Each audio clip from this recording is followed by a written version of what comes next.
En el nombre del Padre, del Hijo y del Espíritu Santo. Amén. Ven, Espíritu Santo, y llena los corazones de tus fieles y enciende en ellos el fuego de tu amor. Envía tu Espíritu Creador y se renovará la faz de la tierra. Estamos estudiando el Catecismo de la Iglesia Católica, su tercera parte, la vida en Cristo, segunda sesión, los 10 mandamientos, capítulo segundo. Amarás a tu prójimo como a ti mismo. Artículo quinto. El quinto mandamiento. No matarás. Habéis oído que se dijo a los antepasados, no matarás, y aquel que mate será reo ante el tribunal. Pues yo os digo, todo aquel que se encolerice contra su hermano será reo ante el tribunal. Continuamos subiendo el monte Sinaí de la mano de Moisés a recibir allá arriba los 10 mandamientos. Son 2.285 metros que mide el monte Sinaí. El catecismo dedica 505 números al estudio de los 10 mandamientos. Es decir, subiremos 4 metros del monte Sinaí por cada número del catecismo que estudiemos. Hoy estamos en el metro 888 de altura. Estamos en el primer apartado de este artículo, donde el catecismo dedica 25 números al tema que tiene como título El respeto de la vida humana. El día de hoy vamos a profundizar en el número 2274, en continuación con el tema el aborto. Es importante, queridos amigos, en este tema tan crucial para la vida de nuestra sociedad, el poder presentar algunos argumentos que nos ayudan a dar razones de nuestra fe y poder entrar en diálogo en este debate tan fuerte que vive nuestra sociedad alrededor de este tema del aborto. Muy especialmente los más atacados de todos, nuestros jóvenes. La sociedad en la que vivimos se caracteriza por ser una sociedad que ya no quiere profundizar en los temas. Nuestra sociedad ya no quiere dar razones de las cosas que están ocurriendo. Tampoco quiere entender conceptos. Todo hoy lo queremos fácil y rápido. Como cuando vemos una imagen en el teléfono y solamente pasamos con el dedo la imagen y una imagen, otra imagen. Eso es lo que dura nuestra concentración, lo que tarda el dedo en cambiar de una imagen a otra. Ese es el nivel de atención en el que hemos caído hoy día. Ese es el nivel de concentración que tenemos. Un segundo. Una imagen que me impacta y se acabó. Sigue la otra. Por eso es que estos temas tan importantes, que tienen que ser abordados con tiempo, con profundidad, con historia, con, eh, con delicadeza, son abordados hoy día con mucha ligereza. Y por eso las decisiones que se toman siempre están yendo en detrimento del ser humano. El Papa Juan Pablo II, él insistía siempre que hablaba del tema del aborto, diciendo que el aborto no es algo aislado, sino que nos estaban intentando encuadrar dentro de esa llamada cultura de la muerte. No sería posible que el aborto fuera aceptado en una sociedad moralmente sana, porque matar al inocente sería impensable. Pero nos damos cuenta que nuestra sociedad no está sana.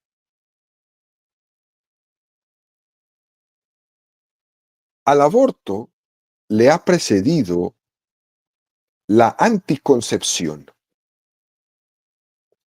La anticoncepción ha sido sembrada en nuestra cultura como un primer inicio, como un primer paso de esa no apertura a la vida. Y todo ese rechazo a la concepción Lo vimos fuertemente desde 1968, cuando en muchos sectores de la sociedad rechazaron esa contundente encíclica del Papa Pablo VI llamada Humane Vitae, la vida humana, donde el Papa Pablo VI hablaba de que la expresión del amor está abierta por su propia naturaleza a la transmisión de la vida. Esto que decía el Papa fue tremendamente rechazado. Hubo un rechazo de esa visión integrada que existe entre la sexualidad, el amor y la procreación. Y cuando hemos separado sexualidad de amor y de procreación, entonces lo que hemos ido generando es una cultura de la muerte. El aborto no tendría en el mundo la carta de ciudadanía que tiene para ser hoy implantado en la mayoría de los gobiernos, especialmente por tantos años que estuvo implantada en nuestra sociedad, si primeramente esa mentalidad anticonceptiva no hubiera hecho su trabajo previo. Eso fue como un primer paso antes de llegar al golpe del aborto. Entonces, ¿qué fue lo que sucedió? Primeramente se impulsó un divorcio entre la sexualidad y la procreación, y entonces aceptamos la anticoncepción. Esto es muy fuerte, porque expresamos el amor, pero otra cosa es estar abierto a la vida. Son dos temas distintos.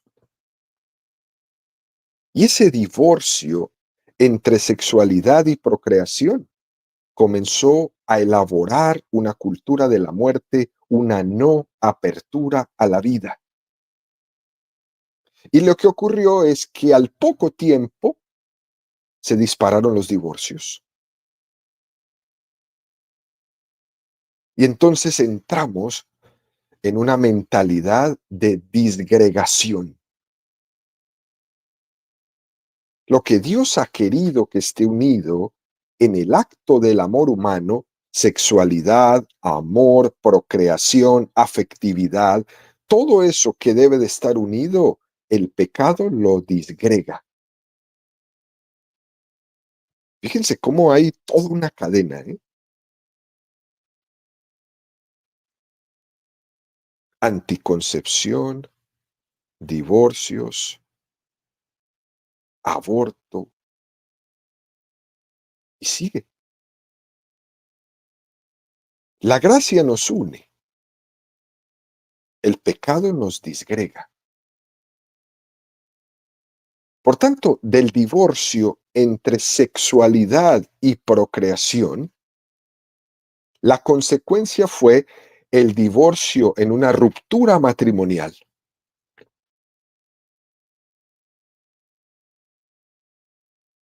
Y el aborto es un paso más en este espiral de la cultura de la muerte.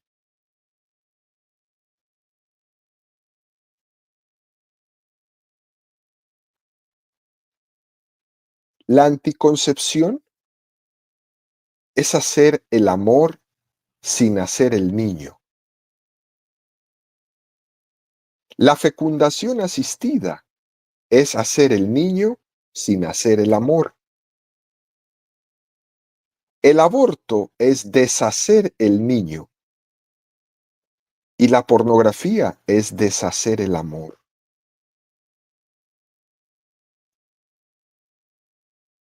Es una espiral que lleva a la cultura de la muerte. Por eso es que no hay tanta distancia entre la anticoncepción y el aborto. Si bien es diferente porque el aborto mata una vida y la anticoncepción no, las dos están en una no apertura a la vida. Y esto es así, sin restarle nada. Y aquí se pueden dar dos argumentos, que son letales y que han sido los que han utilizado en todas partes, los mismos argumentos, para defender la anticoncepción, para defender el aborto, para defender los divorcios, todo esto. Primer argumento. Dicen que muchos métodos supuestamente anticonceptivos en realidad son abortivos y se venden como si fueran anticonceptivos. Por ejemplo, el dispositivo intrauterino, que se vende como si fuera un método anticonceptivo. Lo cierto es que ese dispositivo impide que el embrión fecundado se pueda implantar en las paredes del útero. Y por tanto, es un aborto en los primeros estados de la vida del embrión. Eso no es anticonceptivo, es abortivo. También existen determinadas pastillas anticonceptivas que no solo son anavolutivas, sino que son también antiimplantatorias. Y eso hace muchísimo daño en el cuerpo de la mujer. Y el tiempo nos ha llegado a demostrar que el aborto acaba siendo incluso presentado como método anticonceptivo de emergencia. Así se le llama a la famosa píldora del día después. Método anticonceptivo de emergencia. Eso es un aborto. Eso no es ningún método de anticoncepción. Y una cosa más. El aborto como una acepción social ha recurrido a muchos sofismas, conceptos simplificados y simplistas. Uno de ellos es el hecho de que se afirme que con la despenalización del aborto se está sacando a la luz algo que estaba ocurriendo en la clandestinidad. Y nos vendieron eso, que es mejor que esté legal para que no lo hagan a ocultas. Porque entonces haciéndolo oculto, lo único que estábamos haciendo era poner en riesgo a las madres o acolitando las mafias y las malas condiciones que se dedican a hacer esto. Y este es un argumento muy utilizado y se puso en la mesa. Pero lo cierto es que es un argumento de mucha manipulación,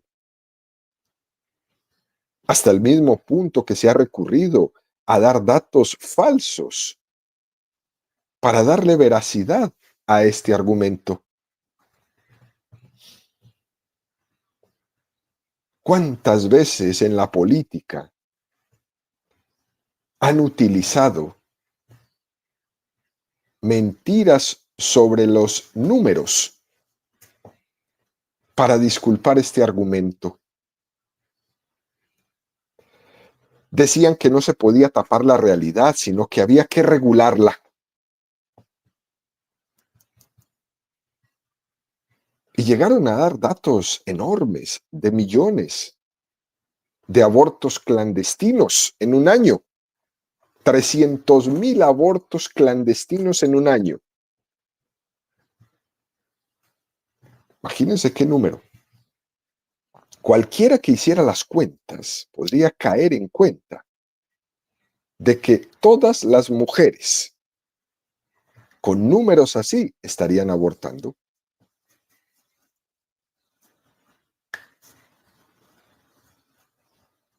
Y lo que ocurrió es que cuando se despenalizó el aborto, en el primer año no llegaron ni a 1,000.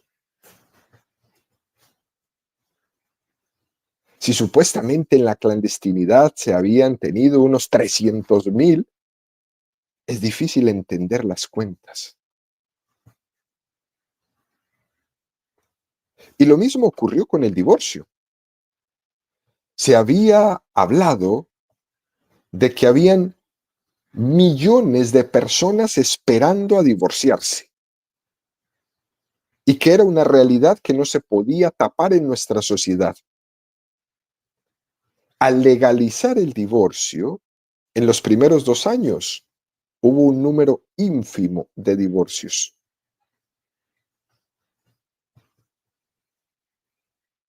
Lo que nos demostró que es falso, que las leyes están amparando una realidad.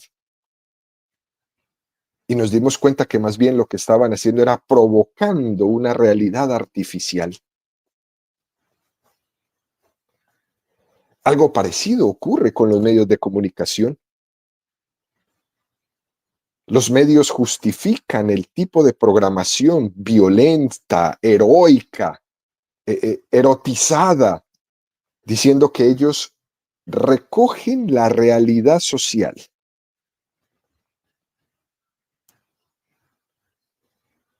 Y eso no es verdad. Porque son ellos los que desde las pantallas y con la programación medida generan una realidad violenta o erótica en nuestra sociedad. Y no nos dejan salir de ahí. Una sociedad, por ejemplo, como en Colombia, donde no se puede tener ningún programa que no hable de drogas y de mafias. ¿Cuándo vamos a salir como sociedad de la realidad? La realidad no la están poniendo ellos en las pantallas. Pero no puedes prender un canal sin que no te hablen de eso. Desde que se aprobó el aborto hasta que se sancionó el aborto aquí en los Estados Unidos, se han practicado 45 millones de abortos. Y eso fue en continuo crecimiento,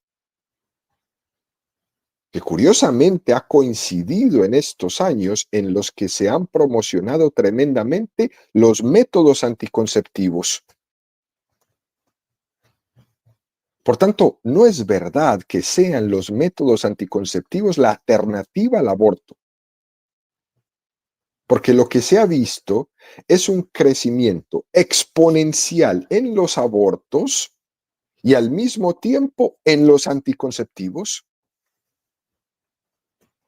Y han hecho campañas en todas partes, en las escuelas también, en los medios de educación que tienen en sus manos. A las dos cosas al mismo tiempo. Y lo que ocurre es que tanto la anticoncepción como el aborto, aunque sean dos cuestiones que tienen una entidad distinta, forman parte del mismo espiral de una cultura de la muerte y de un rechazo a la vida. Además, queridos amigos, de la que la anticoncepción va introduciendo una visión de la sexualidad muy trivializada, que después viene a ser acolitada, remachada por la pornografía y toda la industria, donde hay más sexualidad y menos responsabilidad. Y como los métodos anticonceptivos no son ninguna panacea, luego viene el aborto, porque cuando los métodos anticonceptivos, ante toda esta invitación a una sexualidad desordenada, fallan, entonces el aborto va a ser la salida. Segundo argumento, el de la compasión. Y entonces le dicen a las mujeres, ¿qué va a hacer de ese niño el día de mañana? No va a tener un entorno adecuado, tú no tienes dinero para sostenerlo. Su madre no va a disponer de los medios que necesita para desarrollarse. Mejor abórtalo. Qué argumento este tan tremendo. Y es muy curioso, porque quien lo formula no está mintiendo, porque hay un miedo normal al futuro que es incierto. Pero lo que ocurre es que falta entender dónde está la auténtica pobreza. Porque la auténtica pobreza está es en la carencia del amor. La Madre Teresa de Calcuta fue una gran maestra de esto. Ella comenzó abriendo sus casas en los lugares donde había una pobreza sociológica y una pobreza material tremenda. Pero sobre el tiempo ella se dio cuenta que había pobrezas que eran mucho más grandes que la pobreza material, que eran mucho más graves que la pobreza material. Y entonces ella decide empezar a abrir sus casas en las grandes metrópolis, en Nueva York, en Madrid, aquí en Atlanta, porque entendió que hay una pobreza que es más honda y más determinante que la pobreza material. Y esa pobreza era la pobreza de no ser amado.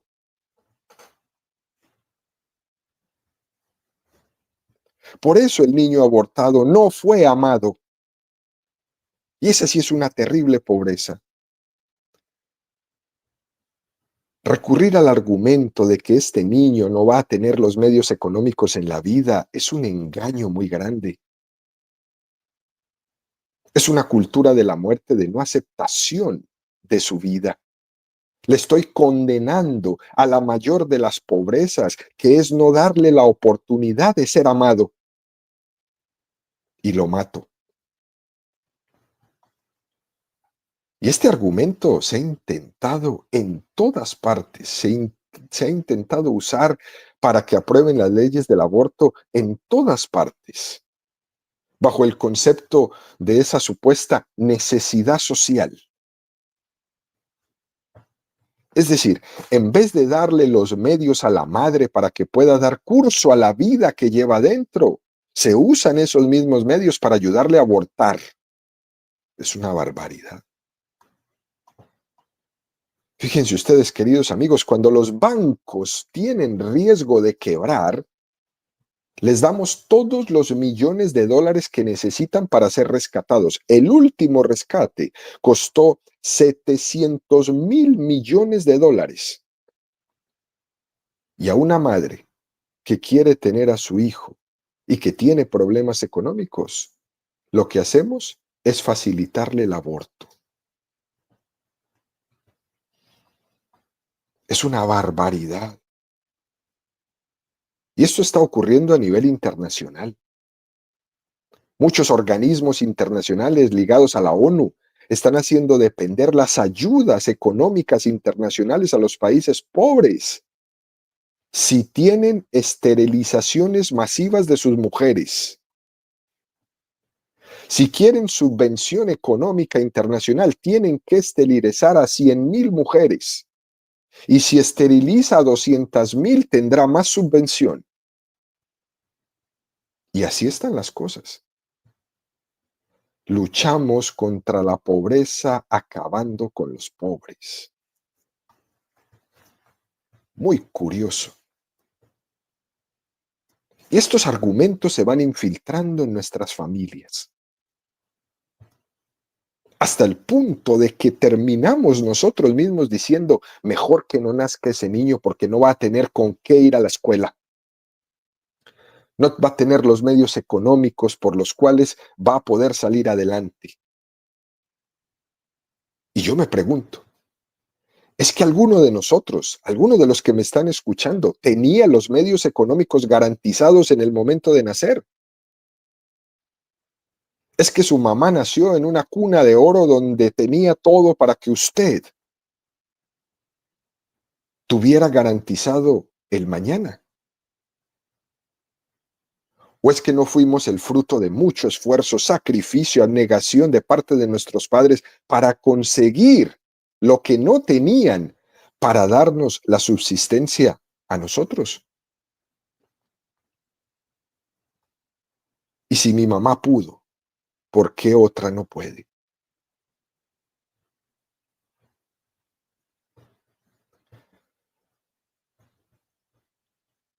Otro argumento es el de nadie aborta por gusto, que abortar es un drama. Por tanto, no estamos condenando el aborto.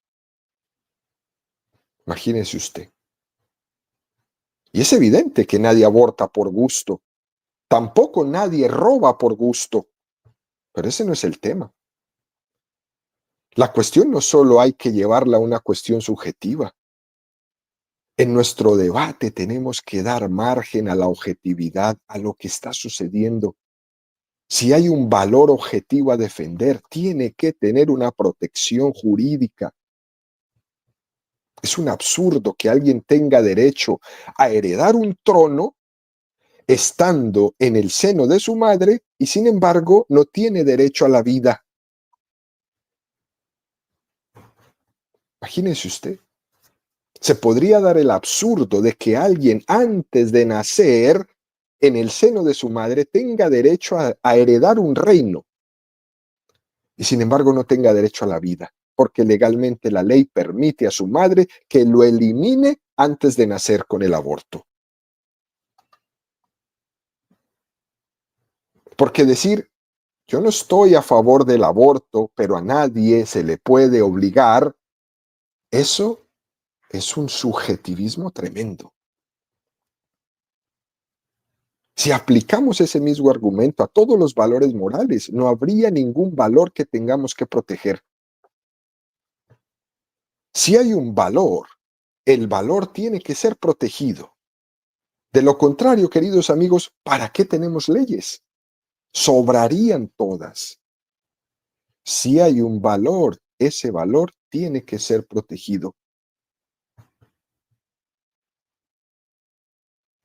En el debate de despenalización o legalización del aborto, algunos dicen que el aborto no está legalizado, sino que solo está despenalizado.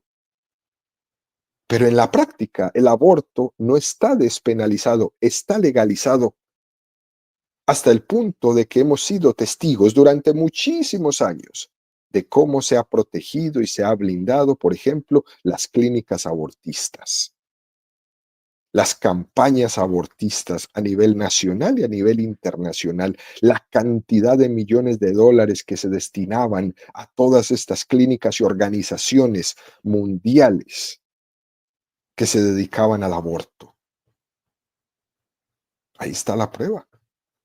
Por eso cuando llegan otros gobiernos y les quitan los fondos, todos gritan.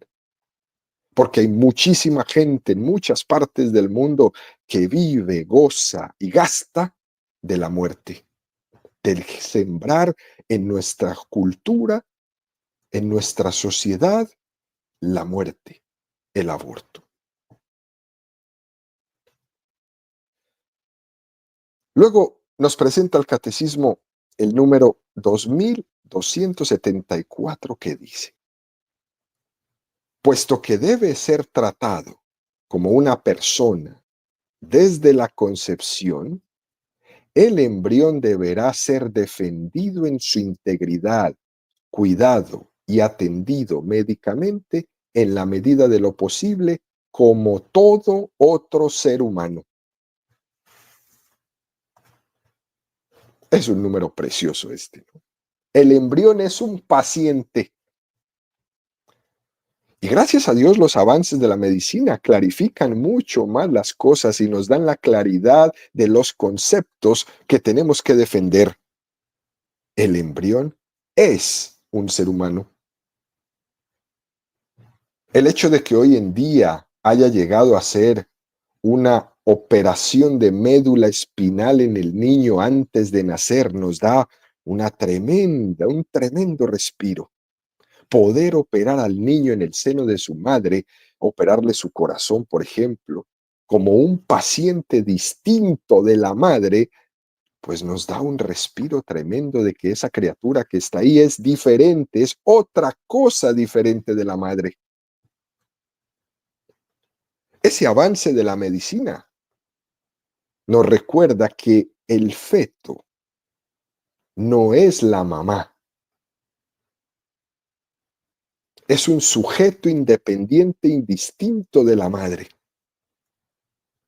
el cual se debe cuidar, se debe proteger, se debe atender en la medida de lo posible como todo otro ser humano.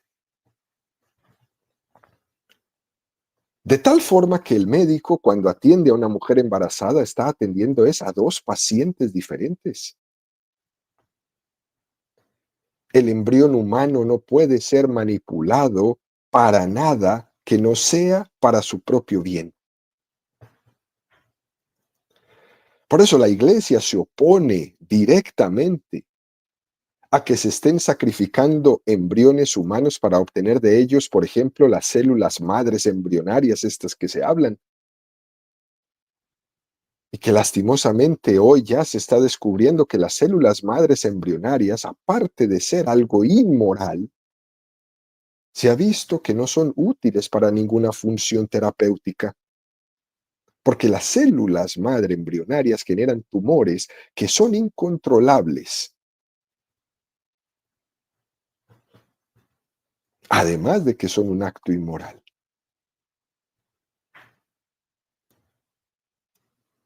Y ante todo esto hay que abrir los ojos. Y es importante tener en cuenta esto que nos ha dicho en estos días de catequesis, esa instrucción escrita por el Papa Benedicto XVI en sus tiempos de cardenal, Donum Vitae. Tenemos que defender el embrión para que no sea causa de manipulación.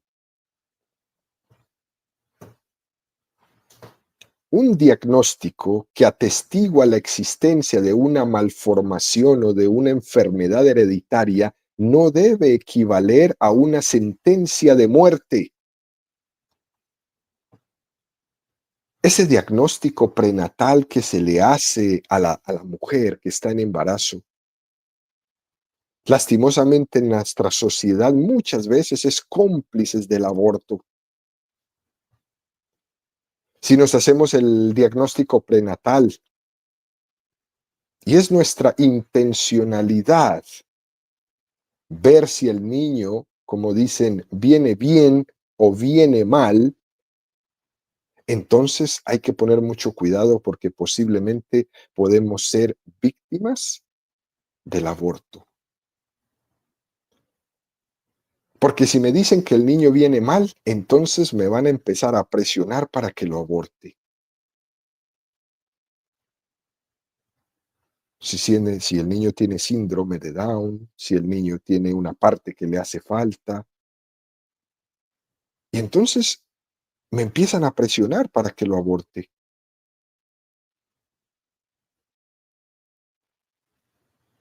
Y esa puede ser un pecado, esa intencionalidad del aborto.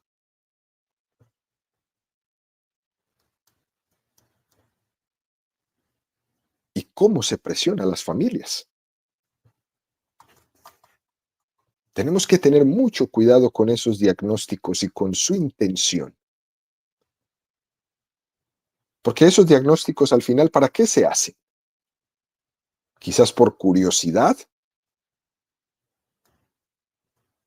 pero al mismo tiempo esa curiosidad puede tener un peligro tremendo de la vida del gestante, porque si algo sale por ahí, entonces la vida del niño se pone en riesgo, porque va a haber una intención de abortarlo. Es curioso que cuando a una madre le hacen ese diagnóstico, incluso le hacen firmar para que el médico quede libre de toda responsabilidad en el momento que tenga que sugerirle que mejor no lo tenga. Por tanto, si eso es con una intención abortista, es un pecado. Además, esos diagnósticos prenatales tienen un alto índice de fallo. ¿Cuántas veces ha sucedido que te dijeron que el niño venía mal y salió perfecto? Que el niño tenía cierta malformación y cuando ha nacido estaba totalmente sano. ¿Y si lo hubiera matado? ¿Y si lo hubiera abortado? Es así como un llamado de conciencia tremendo. Incluso en algún momento que nos dijeron eso, nos pusieron a pensar, ¿será que lo aborto?